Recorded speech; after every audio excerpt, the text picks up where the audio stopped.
Well, Studi might not be playing them. I will. Maybe. We'll see. Guaranteed. All right. So this chapter is called stoichiometry. This is just a fancy way of saying a heck of a lot of math. So the first thing that we're going to look at is mole ratios. Definition, here's your stoichiometry definition. Fun for a test, multiple choice kind of question, but other than that, we don't care. We just know how to do it. Stoichiometry is the calculation of the amounts of substances in a chemical from the balanced equation. This is the key point.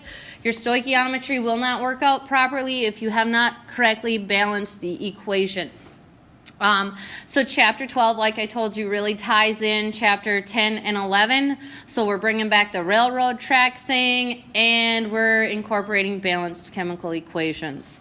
The coefficient, if there is a coefficient, I guess there always is, even if it's just one, can represent either the number of molecules or the number of moles in each substance. So in this example equation, nitrogen plus hydrogen equals NH3. How many molecules of hydrogen are there?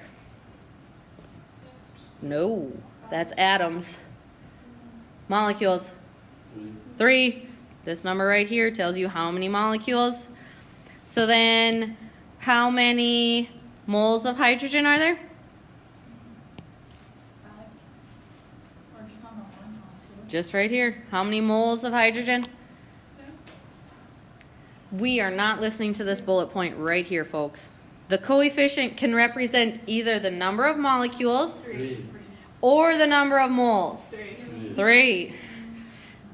You're making it a lot harder than it's meant to be. This is a very blatantly obvious kind of lesson. All right. So, mole ratio is a conversion factor that relates the amounts in moles of any two substances in a chemical reaction. So, how many moles of ammonia are produced if 4.2 moles of hydrogen are reacted with an excess of nitrogen? Blah, blah, blah. Start with what you're given. 4.2 moles of H2. This is where it is important to make sure, or H2O, oh my goodness. It's important to make sure you're writing what element or compound you're working with, because we'll be switching back and forth between different compounds and molecules. So then we know we need moles of H2 on the bottom, and we want to know how many moles of ammonia, so we can put moles of NH3 on the top. And then you just look at the mole ratio, aka the ratio of their coefficients. So there is 3 moles of hydrogen to 2 moles of NH3. Multiply it out and then divide it, and I believe you should get something like 2.8 moles of NH3.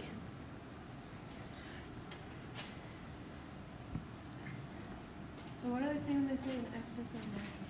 That's just, it's reacting with nitrogen.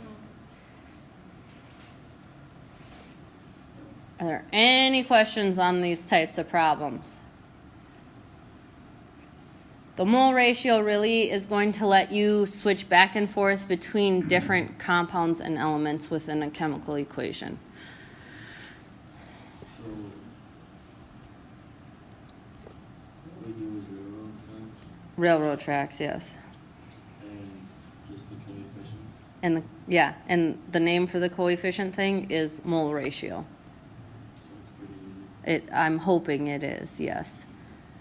All right, that's all.